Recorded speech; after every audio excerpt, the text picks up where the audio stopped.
Speaker, I present the budget for 2023-2024. This is the first budget in Amrit Kal. This budget hopes to build on the foundation laid in the previous budget and the blueprint drawn for India at 100.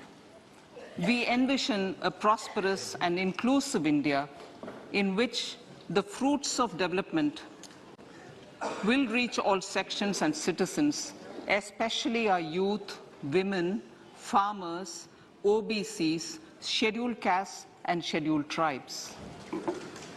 In the 75th year of our independence, the world has recognized the Indian economy as a bright star. Our current year's economic growth is estimated to be at 7%. It is notable that this is the highest among all the major economies. This is in spite of the massive slowdown globally caused by COVID-19 and the war. The Indian economy is therefore on the right track and despite a time of challenges, heading towards a bright future. Today, as Indians stand with their head held high and the world appreciates India's achievements and successes, we are sure that elders who had fought for India's independence will, with joy, bless us in our endeavors going forward as well. Our focus on wide-ranging reforms and sound policies implemented through Sabka Prayas, resulting in Jan Bhagidari and targeted support to those in need, helped us perform well in trying times. India's rising global profile is because of the several accomplishments. Unique world-class digital public infrastructure, example, Aadhaar, CoWIN and UPI. COVID vaccination drive in unparalleled scale and speed, proactive role in frontier areas such as achieving the climate-related goals, Mission Life and National Hydrogen Mission. During the COVID-19 pandemic, we ensured that no one goes to bed hungry with a scheme to supply free food grains to over 80 crore persons for 28 months. Continuing our commitment to ensure food and nutritional security, we are implementing from 1st January 2023 a scheme to supply free food grain to all Antyodaya and priority households for the next 1 year. Under PM Garib Kalyan Anna Yojana, the entire expenditure of about 2 lakh crore will be borne by the central government.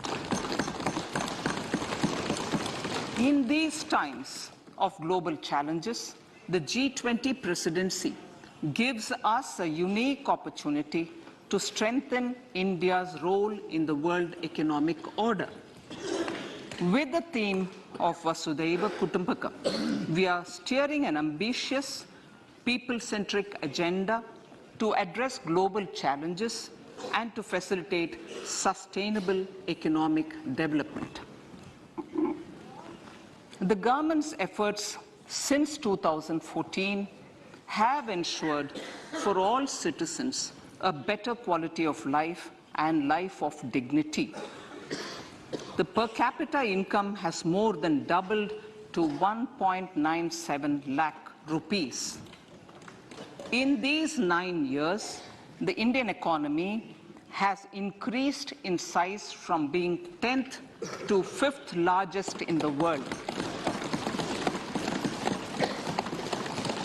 We have significantly improved our position as well as a well-governed and innovative country with a conducive environment for business as reflected in several global indices. we have made a significant progress in many sustainable development goals.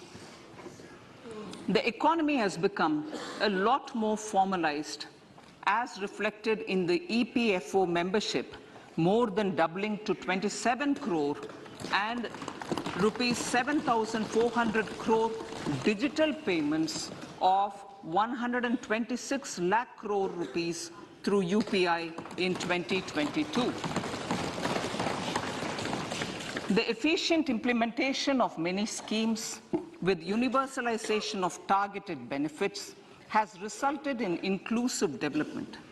Some of the schemes are 11.7 crore household toilets under Swachh Bharat mission, which is achieved, 9.6 crore LPG connections under Ujjwala,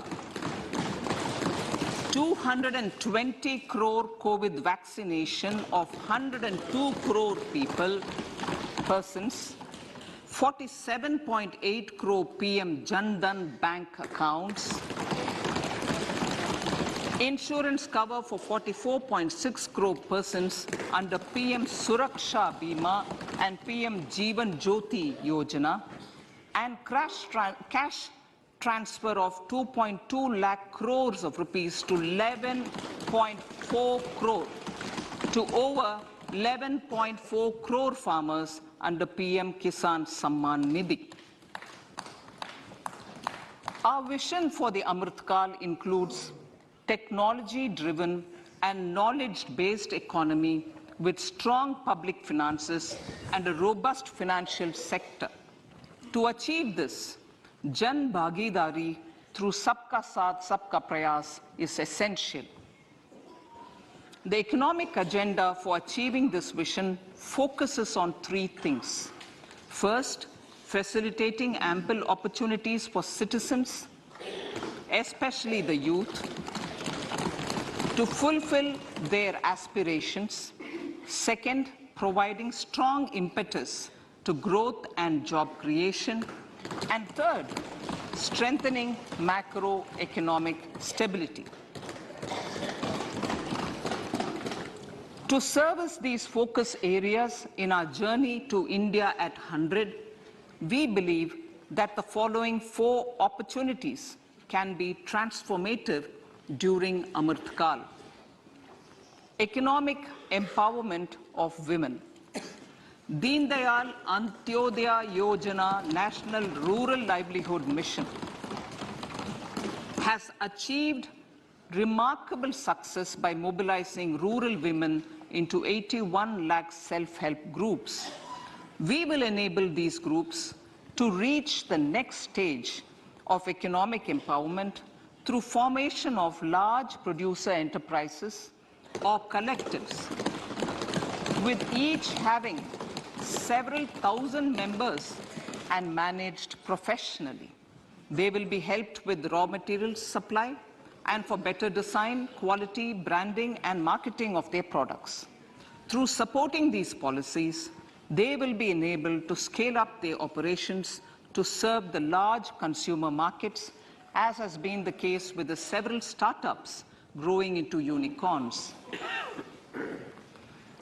PM Vishwakarma Kaushal Samman, PM Vikas.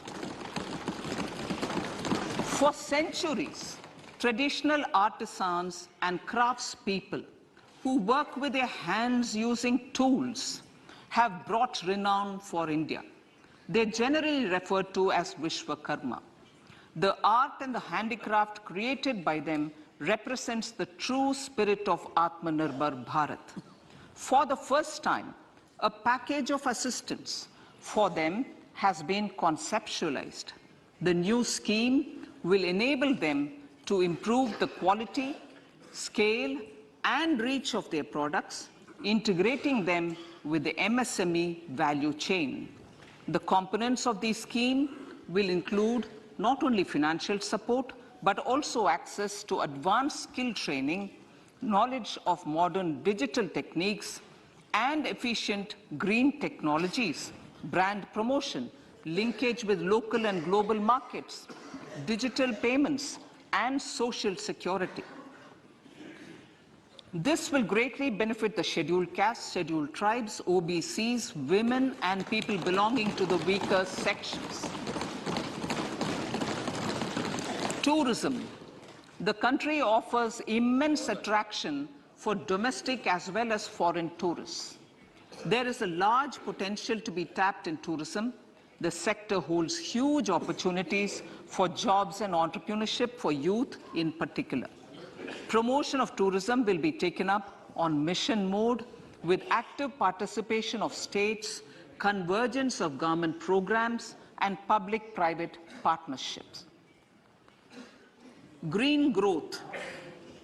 We are implementing many programs for green fuel, green energy, green farming, green mobility, green buildings, and green equipment, and policies for efficient use of energy across various economic sectors.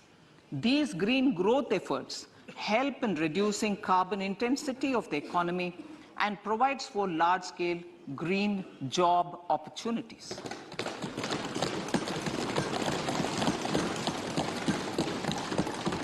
Priorities of this budget.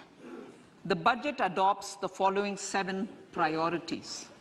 They complement each other and act as the Saptarishi guiding us through the Amritkal.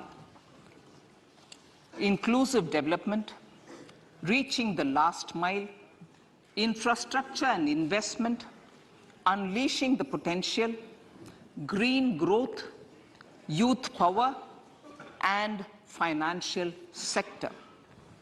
I now speak on the priority number 1, inclusive development.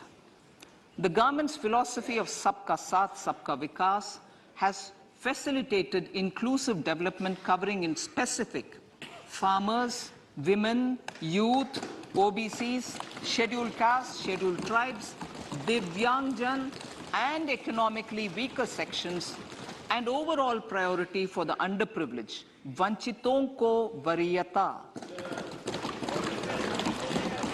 There has also been a sustained focus on Jammu Kashmir, Ladakh, and the Northeast. This budget builds on those efforts. Digital public infrastructure for agriculture. Digital public infrastructure for agriculture will be built as an open source, open standard, and interoperable public good.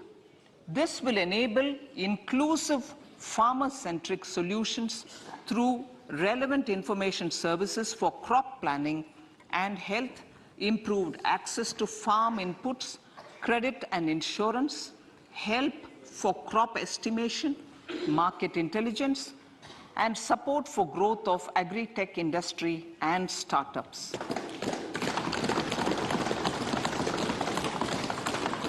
An agriculture accelerator fund. An agriculture accelerator fund will be set up to encourage agri-startups by young entrepreneurs in rural areas. The fund will aim at bringing innovative and affordable solutions for challenges faced by farmers. It will also bring in modern technologies to transform agricultural practices, increase productivity and profitability. To enhance the productivity of extra long staple cotton, we will adopt a cluster-based and value chain approach through public-private partnerships. This will mean collaboration between farmers, state, and industry for input supplies, extension services, and market linkages.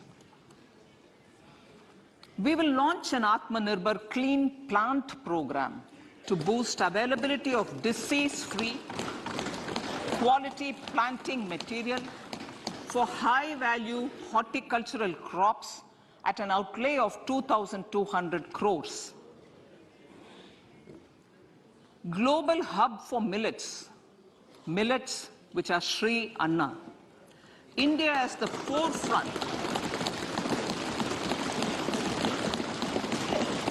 India is at the forefront of popularizing millets, whose consumption furthers nutrition, food security, and welfare of farmers, said the Honorable Prime Minister. We are the largest producer and second largest exporter of Sri Anna in the world.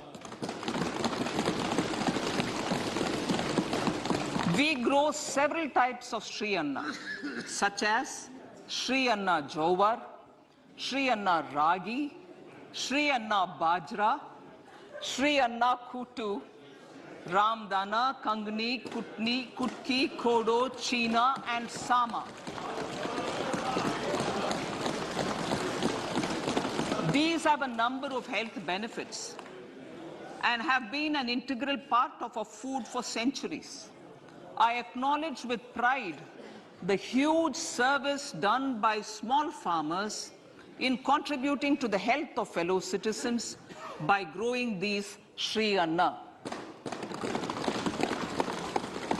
Now, to make India a global hub for Sri Anna, the Indian Institute of Millet Research, ideally Indian Institute of the Sri Anna Research, Hyderabad, will be supported as the center of excellence for sharing best practices, research, and technologies at the international level. The agricultural credit target will be increased to 20 lakh crores with focus on animal husbandry, dairy, and fisheries. We will launch a new sub-scheme of PM Matsya Sampada Yojana, which is an existing scheme, but we'll launch a new sub-scheme with targeted investment of 6,000 crores to further enable activities of fishermen, fish vendors, and micro and small entrepreneurs, improve value chain efficiencies, and expand the market. For farmers, especially small and marginal farmers, and other marginalized sections, the government is promoting cooperative-based economic development model. A new Ministry of Cooperation was formed with a mandate to realize the vision of Sahakar Se Samriddhi. To realize this vision, the government has already initiated computerization of 63,000 primary agricultural credit societies with an investment of 2,560 crores, 2,516 crores. In consultation with all the stakeholders and the states, model bylaws for PACS were formulated, enabling them to become multi-purpose PACS. A national cooperative database is being prepared for countrywide mapping of cooperative societies. With this backdrop, we will implement a plan to set up massive decentralized storage capacity.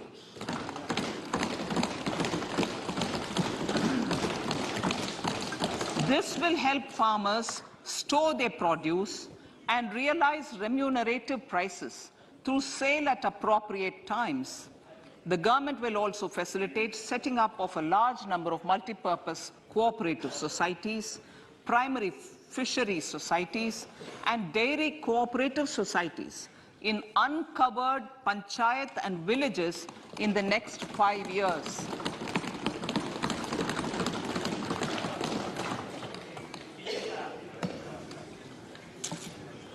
Health, education, and skilling.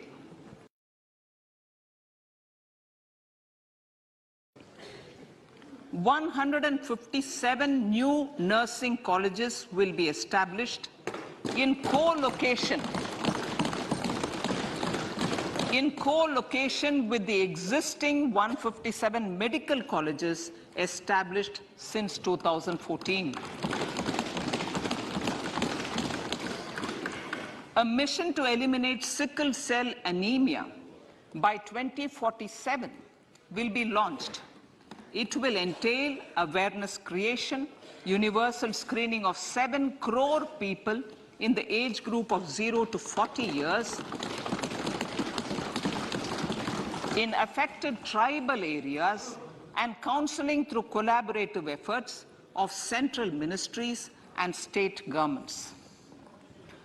Facilities in select ICMR labs, Indian Council for Medical Research Labs, will be made available for research by public and private medical college faculty and private sector R&D teams for encouraging collaborative research and innovation.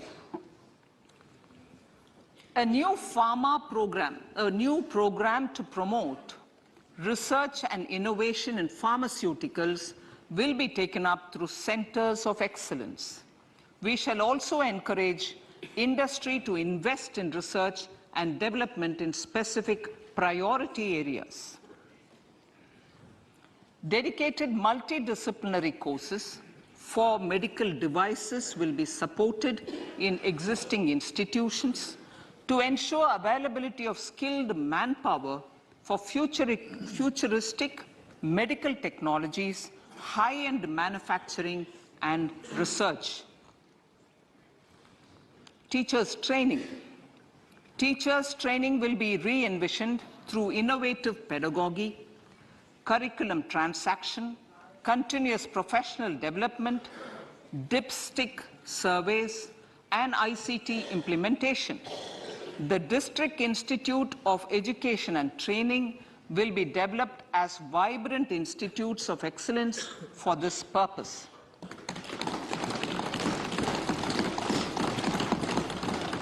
National Digital Library for Children and Adolescents.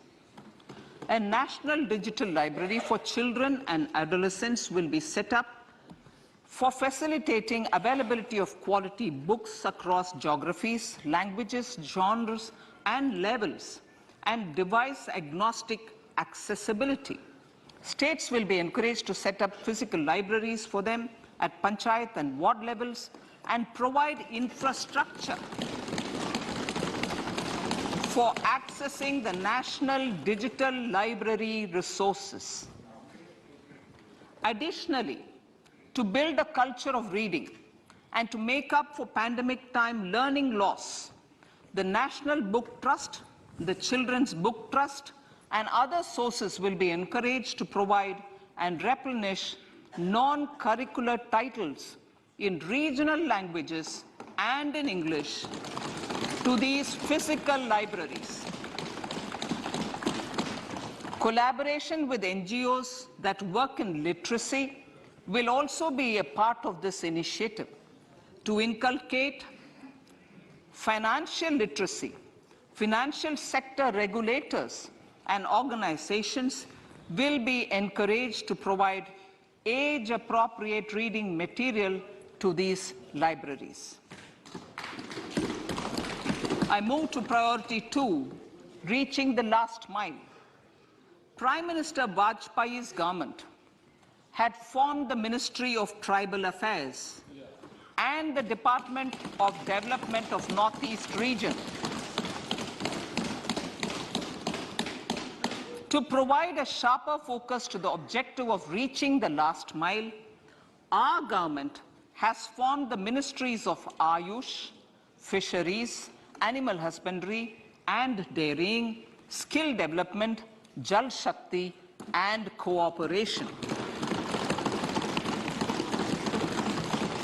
Building on the success of the Aspirational Districts program, the government has recently launched the Aspirational Blocks program, covering 500 blocks for saturation of essential government services across multiple domains such as health, nutrition, education, agriculture, water resources, financial inclusion, skill development, and basic infrastructure. Manya Speaker, sir, Pradhan Mantri PVTG, which is Primitive Vulnerable Tribal Groups Development Mission, is being launched. To improve socio-economic conditions of the particularly vulnerable tribal groups, the PVTGs as we refer them to, Pradhan Mantri PVTG Development Mission will be launched. This will saturate PVTG families and habitations with basic facilities such as safe housing, clean drinking water and sanitation, improved access to education, health, nutrition, road and telecom connectivity, and sustainable livelihood opportunities. An amount of 15,000 crores will be made available to implement the mission in the next 3 years under the Development Action Plan for the Scheduled Tribes. Ekalavya Model Residential Schools. In the next 3 years, Center will recruit 38,800 teachers and support staff for the 740 Ekalavya Model Residential Schools, which is serving 3.5 lakh tribal students.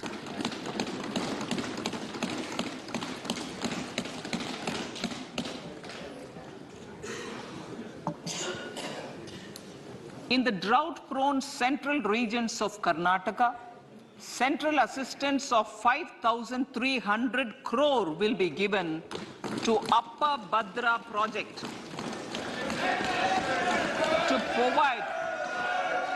to provide sustainable micro-irrigation and filling up of surface tanks for drinking water. PM Awas Yojana. The outlay for PM Awas Yojana is being enhanced by 66% to over 79,000 crores. Bharat Shared Repository of Inscriptions will be set up in a digital epigraphy museum with digitization of 1 lakh ancient inscriptions in the first stage. Support for poor prisoners. For poor persons who are in prisons and unable to afford the penalty or the bail amount, required financial support will be provided. Priority number 3, infrastructure and investment. Investments in infrastructure and productive capacity have a large multiplier impact on growth and employment. After the subdued period of the pandemic, private investments are growing again. The budget takes the lead once again to ramp up the virtuous cycle of investment and job creation. Honorable Speaker, sir, the capital investment outlay is being increased steeply for the 3rd year in a row by 33% to 10 lakh crores, which would be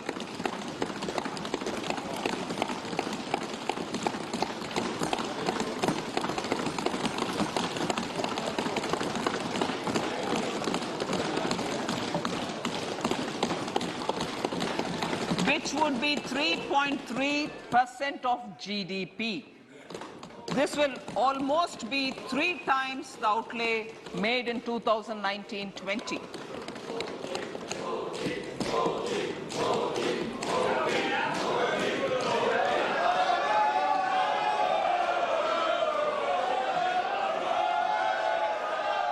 This substantial increase in recent years is central to the government's efforts to enhance growth potential and job creation, crowd in private investments, and provide a cushion against global headwinds. The direct capital investment by the center is complemented by the provision made for creation of capital assets through grants and aids to state.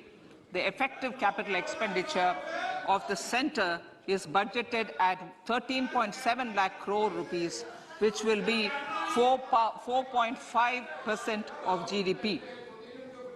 Support to state governments for capital investment.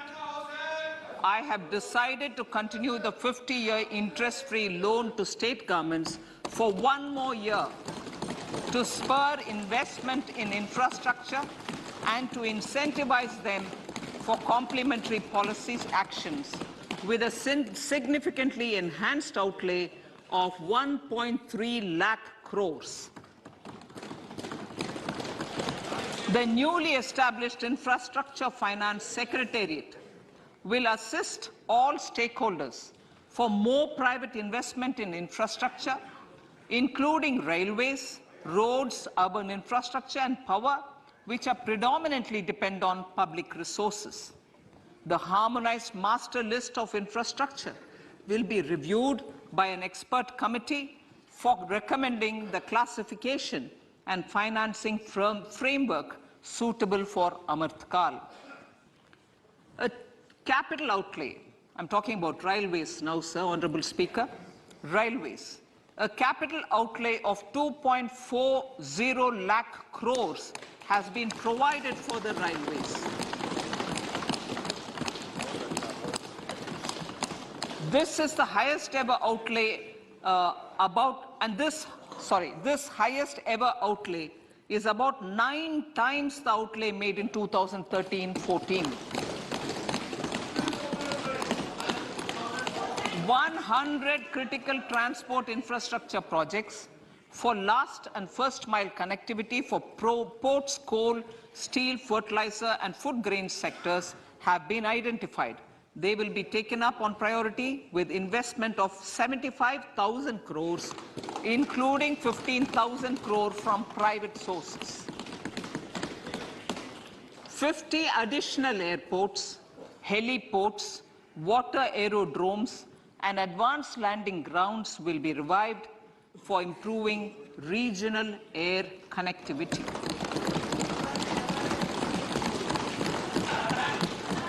Sustainable cities for tomorrow.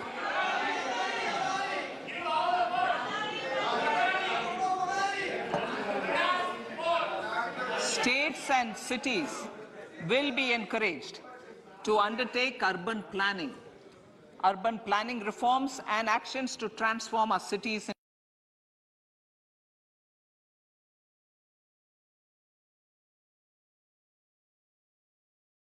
into sustainable cities of tomorrow. This means efficient use of land resources, adequate resources for urban infrastructure, transit-oriented development, enhanced availability and affordability of urban land and opportunities for all. Through property tax governance reforms and ring-fencing user charges on urban infrastructure, cities will be incentivized to improve their creditworthiness for municipal bonds. Like the RIDF, an Urban Infrastructure Development Fund will be established through use of priority sector lending shortfall. This will be managed by the National Housing Bank and will be used by public agencies to create urban infrastructure in Tier 2 and Tier 3 cities. States will be encouraged to leverage resources from the grants of the 15th Finance Commission as well as existing schemes to adopt appropriate user charges while accessing the UIDF. We expect to make available 10,000 crore rupees per annum for this purpose. All cities and towns will be enabled for 100% mechanical desludging of septic tanks and sewers to transition from manhole to machine hole mode.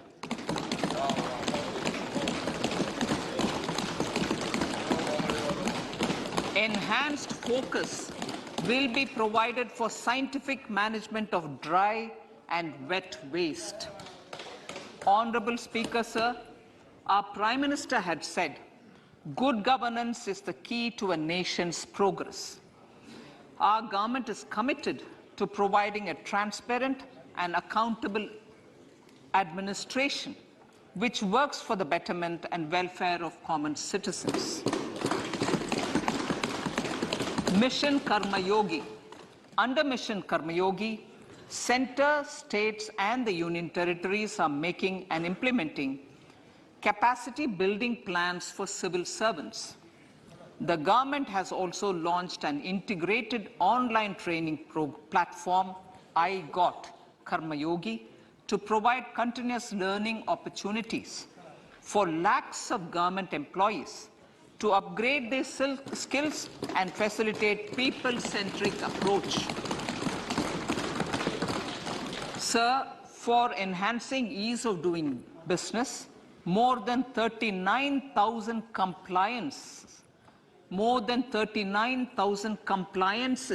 have been reduced, and more than 3,400 legal provisions have been decriminalized. For furthering the trust-based governance, we have introduced the Jan Vishwas Bill to amend 42 central acts. This budget proposes a series of measures to unleash the potential of our economy. Centers of Excellence for Artificial Intelligence.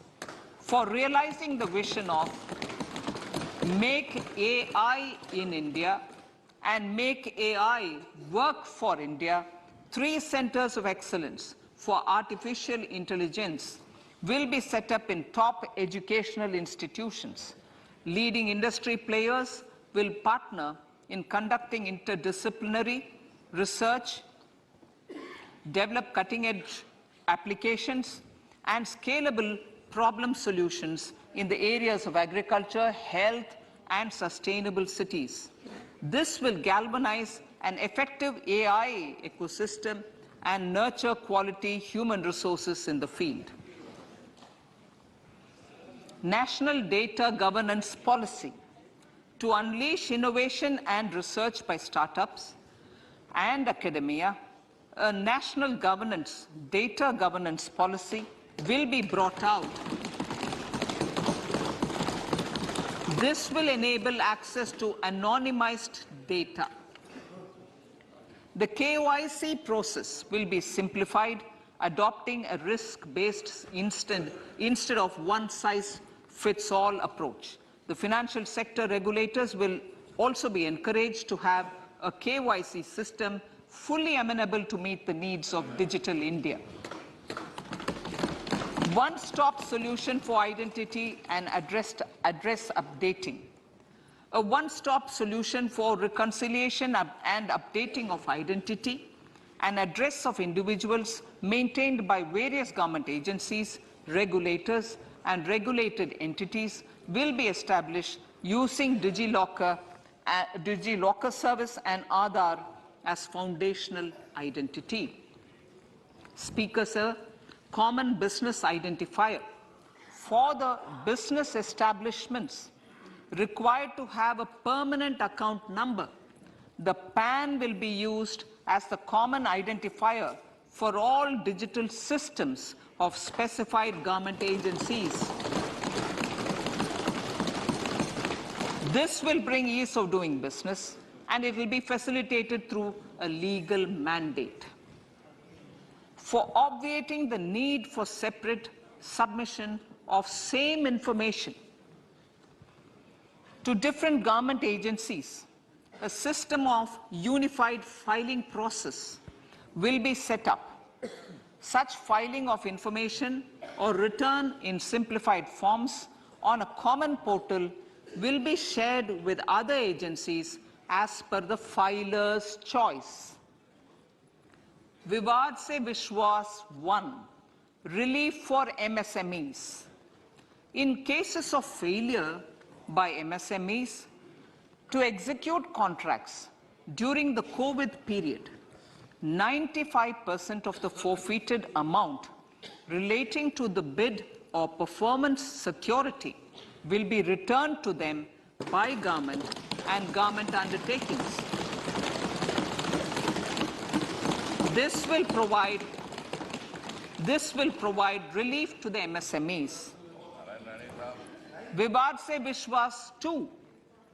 Settling contractual disputes. To settle contractual disputes of government and government undertakings, wherein arbitral award is under challenge in a court, a voluntary settlement scheme with standardized terms will be introduced. This will be done by offering graded settlement terms depending on pendency level of the dispute. The State Support Mission of Niti Aayog will be continued for 3 years for our collective efforts towards national priorities. Result-based financing. To better allocate scarce resources for competing development needs, the financing of select schemes will be changed on a pilot basis from input-based to result-based. E-courts. For efficient administration of justice, Phase 3 of e-courts projects Phase 3 of the e-courts project will be launched with an outlay of 7,000 crores. Fintech services in India have been facilitated by our digital public infrastructure, including Aadhaar, PM Jan Dhan Yojana, Video, KYC, India Stack, and UPI. To enable more fintech innovative services, the scope of documents available in DigiLocker for individuals will be expanded. An entity, DigiLocker, will be set up for the use by MSMEs, large businesses, and also charitable trusts. This will be towards storing and sharing documents online securely whenever needed with various authorities, regulators, banks, and other business entities. 5G services. 100 labs for developing applications using 5G services will be set up in engineering institutions.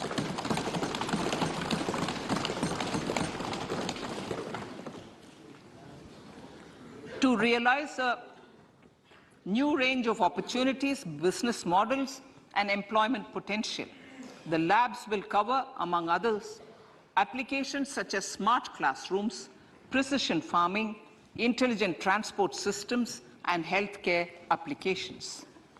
Lab-grown diamonds. Lab-grown diamonds is a technology and innovation-driven emerging sector with high employment potential. These environment-friendly diamonds, which have optically and chemically the same properties as natural diamonds.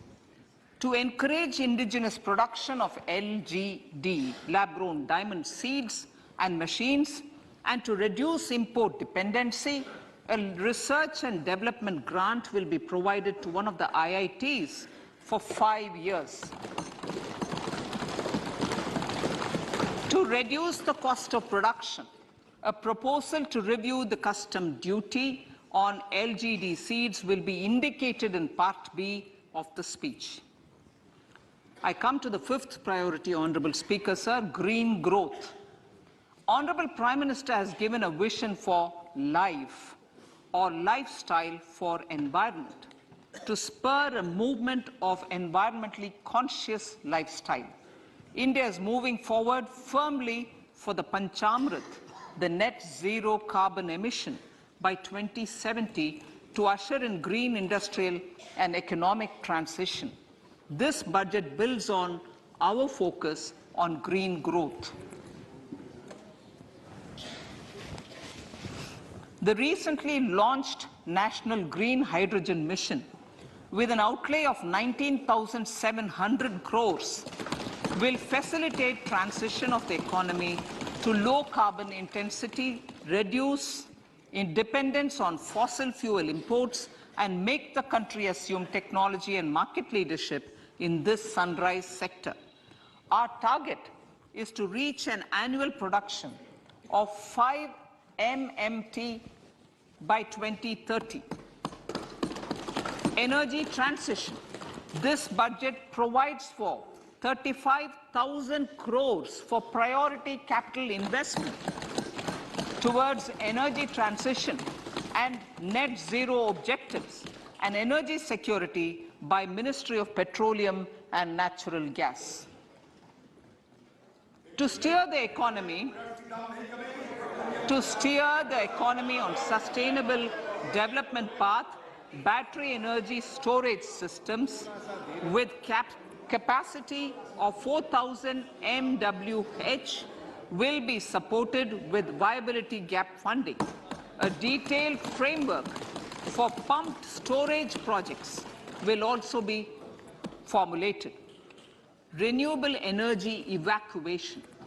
The interstate transmission system for evacuation and grid integration of 13 gigawatt renewable energy from Ladakh will be constructed with investment of 20,700 crore, including central support of 8,300 crores. Green credit program. For encouraging behavioral change, a green credit program will be notified under the Environment Protection Act. This will incentivize environmentally sustainable and responsive actions by companies, individuals, and local bodies, and help mobilize additional resources for such activities. PM Program for Restoration, Awareness, Nourishment, and Amelioration of Mother Earth, PM Pranam, will be launched to incentivize states and union territories to promote alternative fertilizers and balanced use of chemical fertilizers. Go Bardhan scheme. 500 new waste to wealth plants under Go Bardhan, galvanizing organic bio-agro resources done. Go Bardhan scheme will be established for promoting circular economy. These will include 200 compressed biogas plants, including 75 plants in urban areas, and 300 community or cluster-based plants at a total investment of 10,000 crores. I will refer to this in Part B also. In due course, a 5% CBG mandate will be introduced for all organizations marketing natural and biogas. For collection of biomass and distribution of biomanure, appropriate fiscal support will also be provided. Bharatiya Prakritik Kheti Bio Input Resource Centers. Over the next 3 years, we will facilitate 1 crore farmers to adopt natural farming. For this, Honorable Speaker, 10,000 bio input resource centers will be set up, creating a national level distributed micro fertilizer and pesticide manufacturing network. Mishti.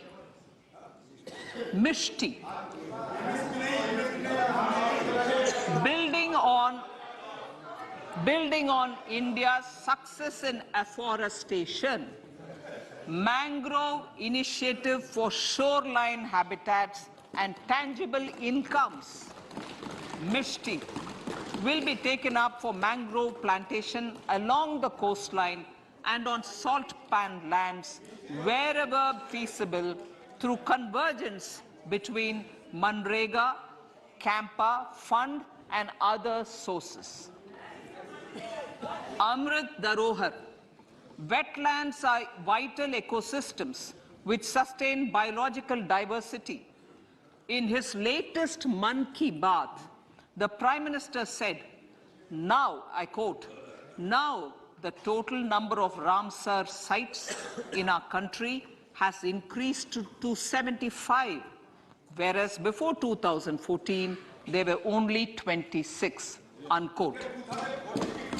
Local communities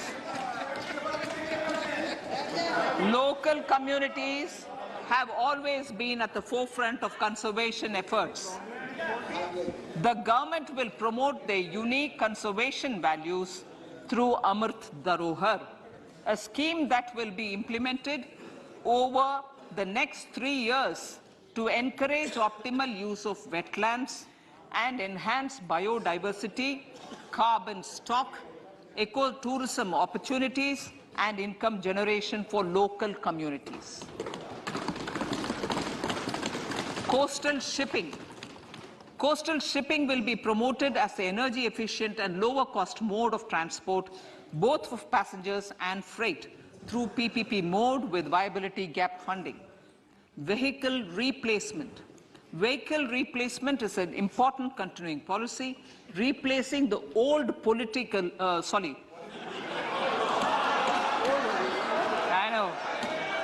replacing, absolutely, thank you. Replacing old polluting vehicles. Maybe applicable, right? Replacing old polluting vehicles is an important part of greening our economy. In furtherance of the vehicle scrapping policy mentioned in Budget 21-22, I have allocated adequate funds to scrap old vehicles of the central government. States will also be supported in replacing old vehicles and old state ambulances. Honorable Speaker, sir, I move to priority 6, youth power. To empower our youth and help the Amrit PD realize their dreams, we have formulated the National Education Policy, which is very wide in its scope, but one of the things is also to focus on skilling, adopted economic policies that facilitate job creation at scale and have supported business opportunities. Pradhan Mantri Kaushal Vikas Yojana. Pradhan Mantri Kaushal Vikas Yojana 4.0 will be launched to skill lakhs of youth within the next 3 years. On-job training, industry partnership, and alignment of courses with needs of industry will be emphasized. The scheme will also cover new age courses for Industry 4.0 like coding, AI, robotics, mechatronics, IoT, 3D printing, drones, and other soft skills. To skill youth for international opportunities, 30 Skill India international centers will be set up across different states. The digital ecosystem for skilling will be further expanded with the launch of a unified Skill India digital platform for enabling demand-based formal skilling, linking with employers including MSMEs, and facilitating access to entrepreneurship schemes. To provide stipend support to 47 lakh youths in 3 years, direct benefit transfer under a pan-India national apprenticeship promotion scheme will be rolled out. Tourism. Honorable Speaker, sir, with an integrated and innovative approach, at least 50 destinations will be selected through challenge mode. In addition to aspects such as physical connectivity, virtual connectivity, tourist guides, high standards for food streets, and tourist security, all the relevant aspects would be made available on an app to enhance tourist experience. Every destination would be developed as a complete package. The focus of development of tourism would be on domestic as well as foreign tourists.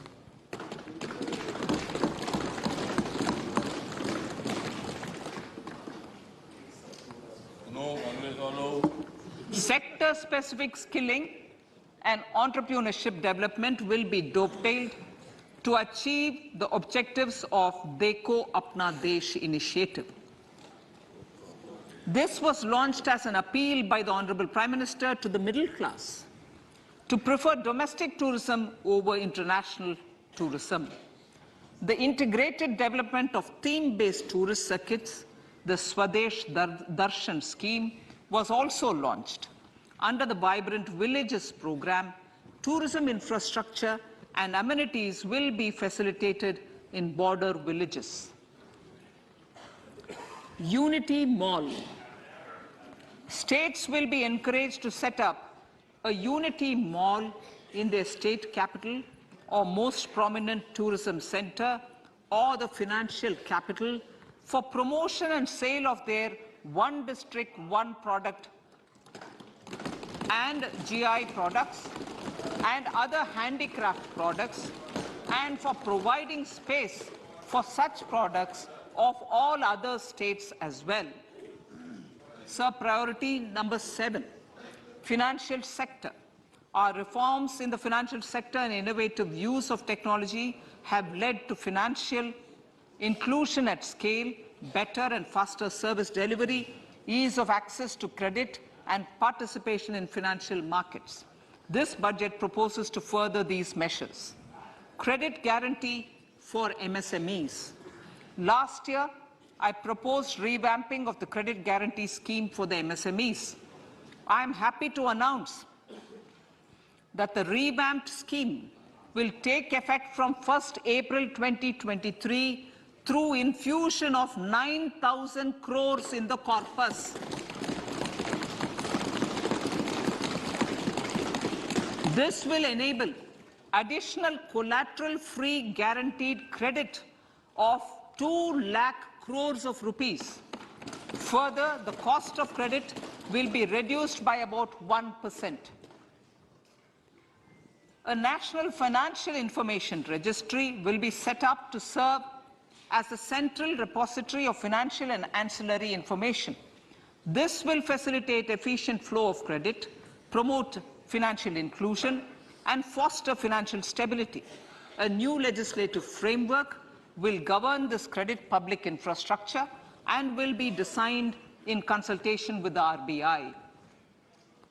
To meet the needs of Amritkal and to facilitate optimum regulation in the financial sector, public consultation, as necessary and feasible, will be brought to the process of regulation making and issuing subsidiary directions.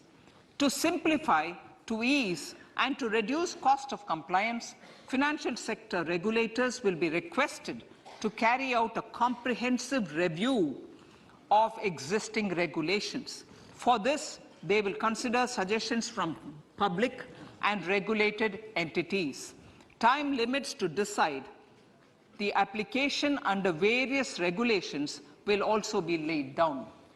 Honorable Speaker, sir, to enhance business activities in GIFT IFSC, the following measures will be taken.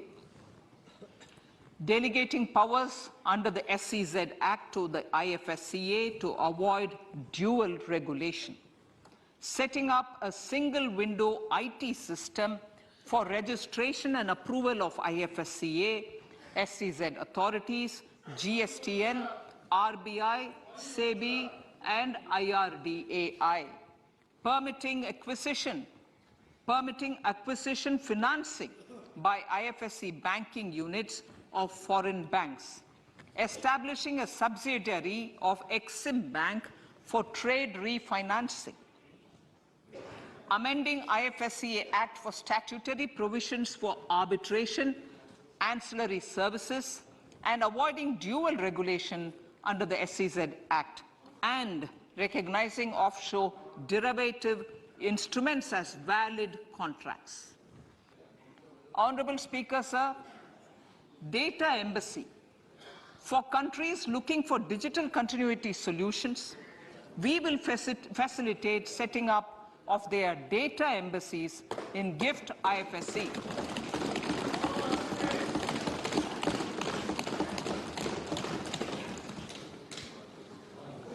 Improving governance and investor protection in banking sector. To improve bank governance and enhance investors' protection, certain amendments to the Banking Regulation Act, the Banking Companies Act, and the Reserve Bank of India Act are being proposed. Capacity building in securities market. Honorable Speaker, sir, to build capacity of functionaries and professionals in the securities market, SEBI will be empowered to develop, regulate, maintain, and enforce norms and standards for education in the National Institute of Securities Markets and to recognize award of degrees, diplomas, and certificates. A central processing center will be set up for faster response to companies through centralized handling of various forms filed with field officers under the Companies Act. Reclaiming of shares and dividends.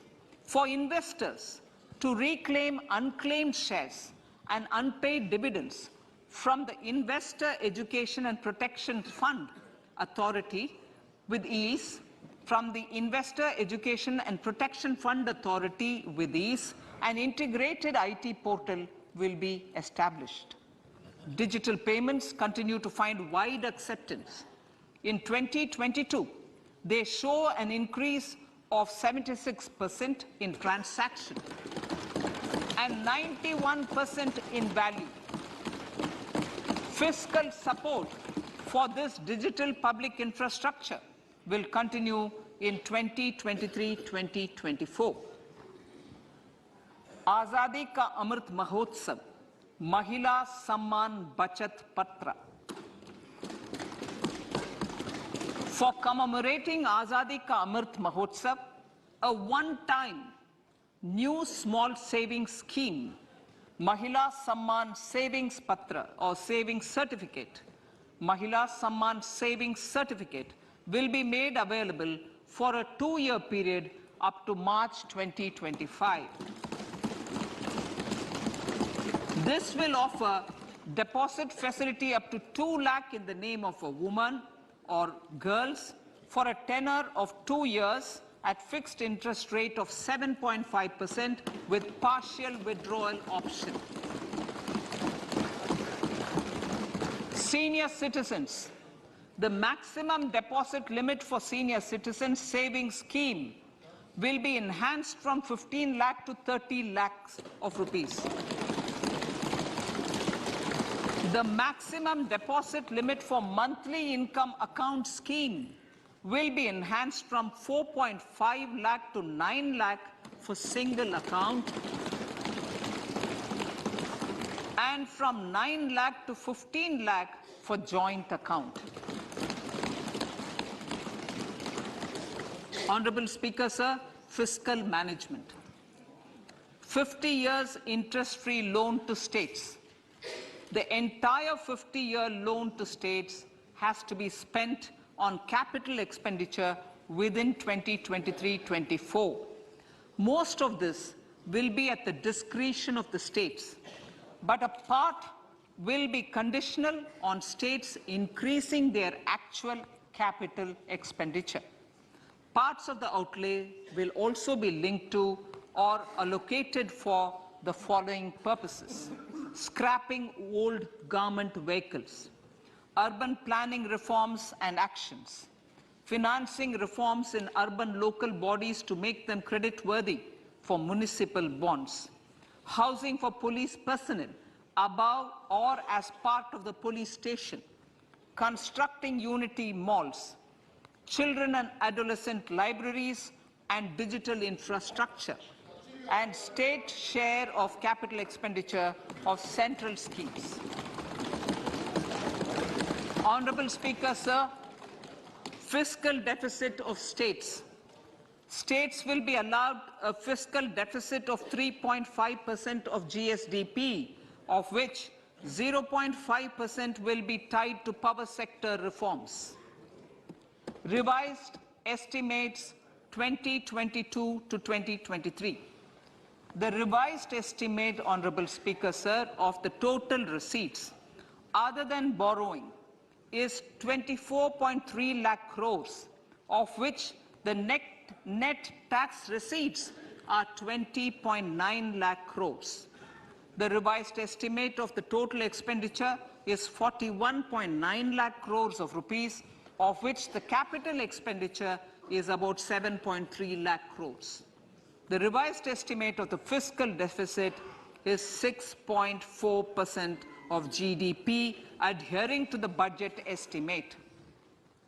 So budget estimates of 2023-24. Coming to 2023-24, the total receipts other than borrowings and the total expenditure are estimated at 27.2 lakh crores and 45 lakh crores respectively. The net tax receipts are estimated at 23.3 lakh crores. The fiscal deficit is estimated to be 5.9% of the GDP. In my budget speech for 21-22, I had announced that we plan to continue the path of fiscal consolidation, reaching a fiscal deficit of below 4.5% by 2025-26, with a fairly steady decline over the period. We have adhered to this path, and I reiterate my intention to bring the fiscal deficit below 4.5% of GDP by 2025-26. To finance the fiscal deficit in 2023-24, the net market borrowings from dated securities are estimated at 11.8 lakh crores. The balance financing is expected to come from small savings and other sources. The gross market borrowings are estimated at 15.43 lakh crores of rupees. Honorable Speaker, sir, I now move to Part B.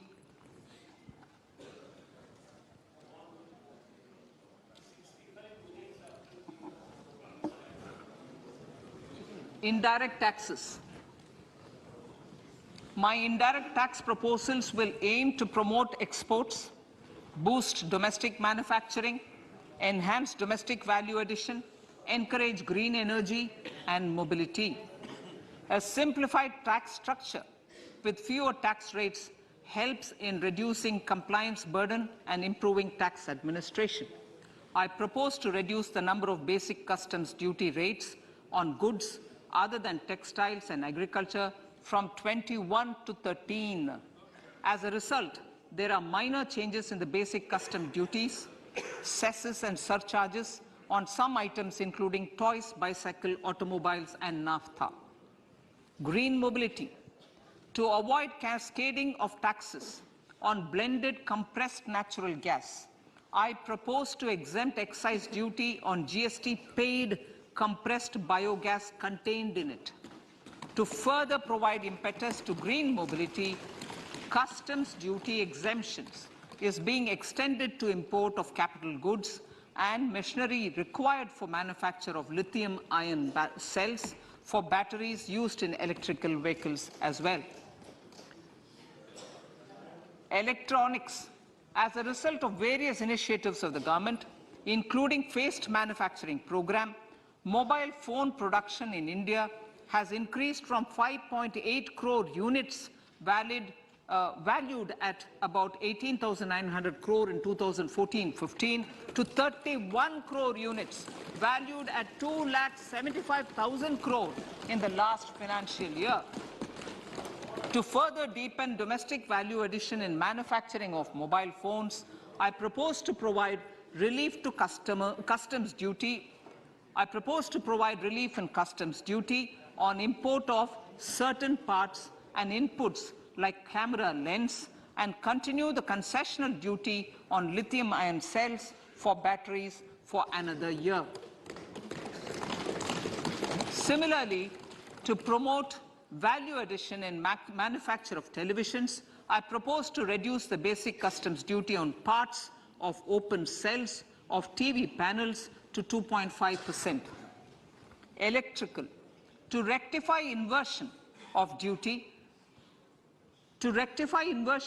structure and encourage manufacturing of electric kitchen chimneys, the basic custom duty on electric kitchen chimney is being increased from 7.5% to 15%, and that on heat coils for these is proposed to be reduced from 20% to 15%. Chemicals and petrochemicals. Denatured ethyl alcohol is used in chemical industry. I propose to exempt basic customs duty on it. This will also support the ethanol blending program and facilitate an endeavor for energy transition. Basic customs duty is also being reduced on acid-grade fluorospar from 5% to 2.5% to make the domestic fluorochemicals industry competitive. Further, the basic customs duty on crude glycerin for use in manufacture of epichlorohydrin is proposed to be reduced from 7.5% to 2.5%.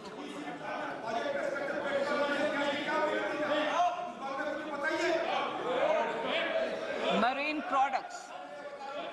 In the last financial year, marine products recorded the highest export growth, benefiting farmers in the coastal states of the country. To further enhance the export competitiveness of marine products, particularly shrimps, duty is being reduced on key inputs for domestic manufacture of shrimp feed. India is a global leader, as I said in Part A, in cutting and polishing of natural diamonds, contributing about 3/4 of the global turnover by value. With the depletion of deposits of natural diamonds, the industry is moving towards lab-grown diamonds, and it holds huge promise. To seize this opportunity, I propose to reduce the basic customs duty on seeds used in their manufacture. Custom duties on door or doré and bars of gold and platinum were increased earlier this fiscal. I propose to increase the duties on articles made therefrom to enhance the duty differential. I also propose to increase the import duty on silver doors, bars and articles to align them with that on gold and platinum. To facilitate availability of raw materials for the steel sector, exemptions from basic custom duty on raw materials for manufacture of CRGO steel, ferrous scrap and nickel cathode is being continued. Similarly, the concessional BCD of 2.5% on copper scrap is also being continued to ensure the availability of raw materials for secondary copper producers who are mainly in the MSME sectors. Compounded rubber. The basic custom duty rate on compounded rubber is being increased from 10% to 25% or 30 kg, whichever is lower, at par with that of natural rubber other than latex, to curb circumvention of duty. Cigarettes. National calamity contingent duty on specified cigarettes was last revised 3 years ago. This is proposed to be revised upwards by about 16%. Direct taxes. I now come to my direct tax proposals. Honourable Speaker, these proposals aim to maintain continuity and stability of taxation, further simplify and rationalize various provisions to reduce the compliance burden, promote the entrepreneurial spirit, and provide tax relief to citizens. It has been constant endeavour of the Income Tax Department to improve taxpayers' services by making compliance easy and smooth. Our taxpayers portal received a maximum of 72 lakh returns in a day, processed more than 6.5 crore returns this year. Average processing period reduced from 93 days in financial year 13-14 to 16 days only now. And 45% of the returns were processed within 24 hours. We intend to further improve this, roll out the next generation common IT return form for taxpayer convenience, and also plan to strengthen the grievance redressal mechanism. MSMEs and professionals. MSMEs are growth engines of our economy. Micro enterprises with turnover up to 2 crore of rupees and certain professionals with turnover of up to 50 lakh rupees can avail the benefit of presumptive taxation. I propose to provide enhanced limits of 3 crore and 75 lakh respectively to the taxpayers whose cash receipts are no more than 5%. Whose cash receipts are no more than 5%. Moreover, to support MSMEs in timely receipt of payments, I propose to allow deduction for expenditure incurred on payments made to them only when payment is actually made. Cooperation. Cooperation is a value to be cherished. In realizing our Prime Minister's goal for Sehkar Se Samriddhi and his resolve to connect the spirit of cooperation with the spirit of Amrit Kal, in addition to the measures proposed in Part A, I have a slew of proposals for the cooperation sector. First, new cooperatives that commence manufacturing activities till 2024, 31st March, shall get the benefit of a lower tax rate of 15%, as is presently available to new manufacturing companies. Secondly, I propose to provide an opportunity to sugar cooperatives to claim payments made to sugarcane farmers for the period prior to the assessment year 2016-17 as expenditure. This is expected to provide them a relief of almost 10,000 crores. Thirdly, I am providing a higher limit of 2 lakh per member for cash deposits to loans in cash by primary agricultural cooperative societies and primary cooperative agriculture and rural development banks. I repeat that. Thirdly, I am providing a higher limit of 2 lakh per member for cash deposits to and loans in cash by primary agricultural cooperative societies and primary cooperative agricultural and rural development banks. Similarly, a higher limit of 3 crore for TDS on cash withdrawal is being provided to cooperative societies. Startups.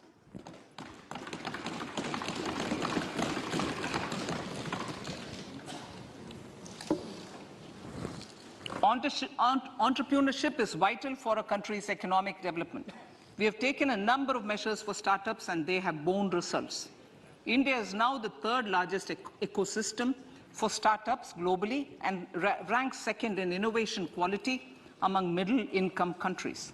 I propose to extend the date of incorporation for income tax benefits to startups from 31/3/2023 to 31/3/2024.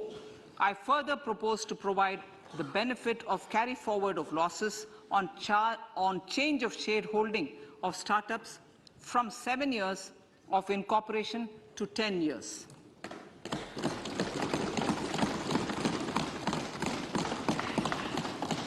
To reduce the pendency of appeals at commissioner level, I propose to deploy about 100 joint commissioners for disposal of small appeals. We shall also be more selective in taking up cases for scrutiny of returns already received this year. Better targeting of tax concessions. For better targeting of tax concessions and exemptions, I propose to cap deduction from capital gains on investment in residential house under Section 54 and Section 54F to 10 crores. Another proposal with similar intent is to limit income tax exemption from proceeds of insurance policies with very high value. Rationalization. Honourable Speaker, sir, there are a number of proposals relating to rationalization and simplification.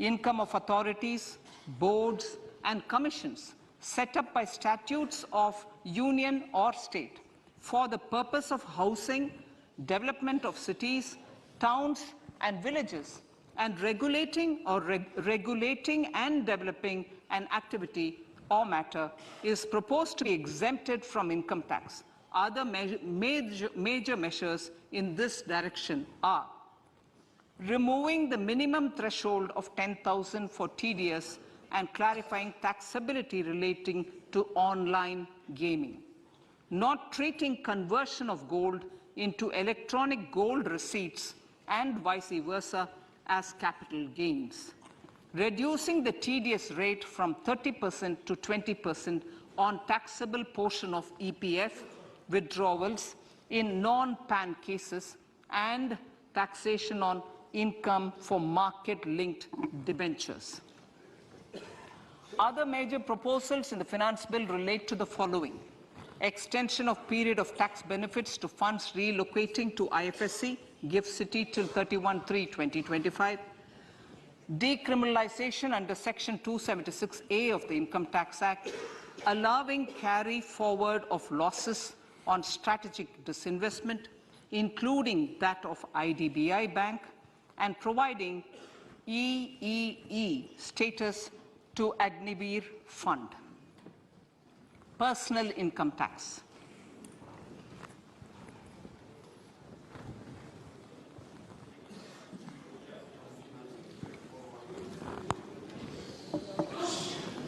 Now I come to what everyone is waiting for. Personal income tax. I have 5 major announcements to make in this regard. These primarily benefit our hard-working middle class. The first one concerns rebate. Currently, those with income up to 5 lakh do not pay any income tax in both old and new regimes. I propose to increase the rebate limit to 7 lakhs in the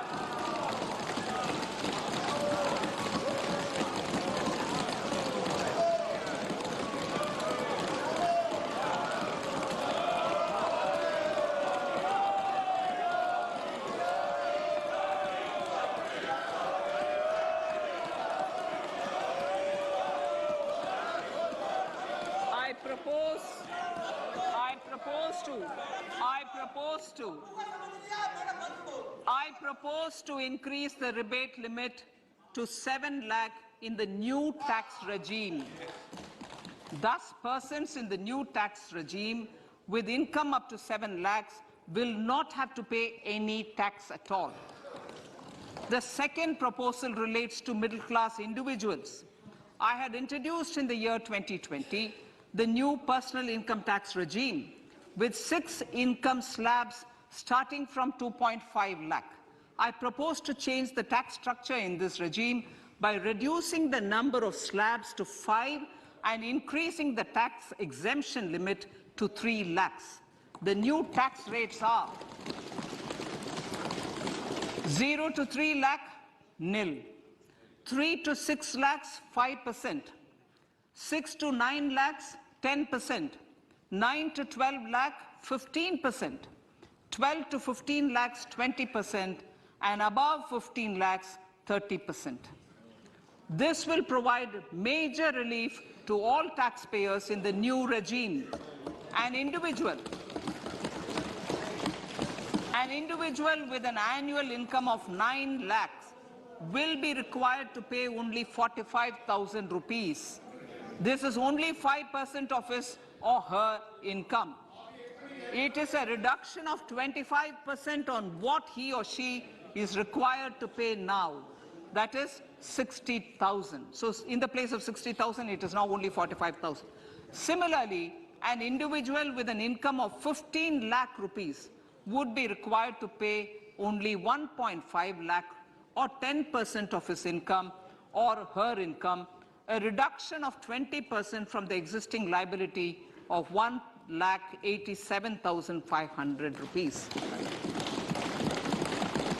My third proposal is for the salaried class and the pensioners, including family pensioners, for whom I propose to extend the benefit of standard deduction to the new tax regime.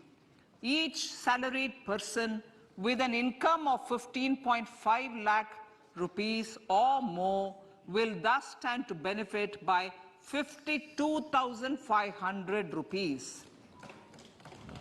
My fourth announcement in personal income tax is regarding the highest tax rate, which in our country is 42.74%.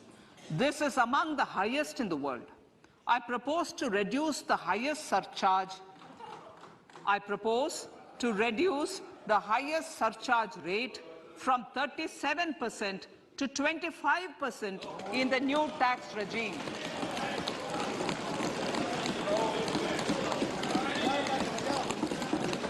This would result This would result in reduction of the maximum rate.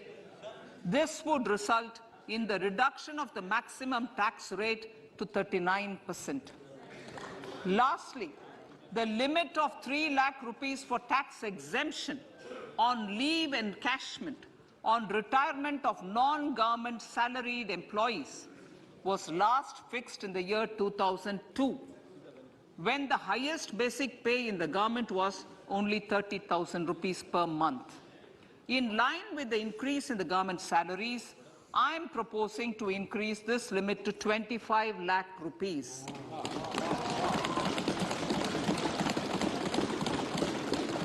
We are also making the new income tax regime as the default tax regime.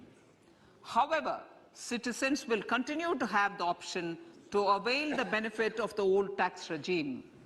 Apart from these, I am also making some other changes as given in the annexure.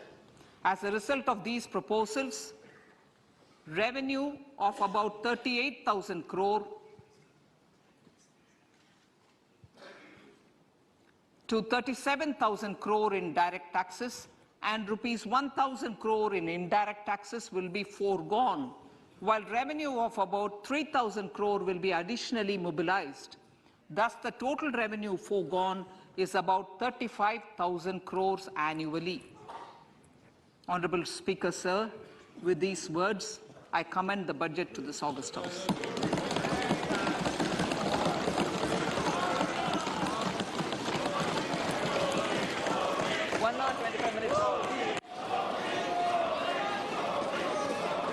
Item number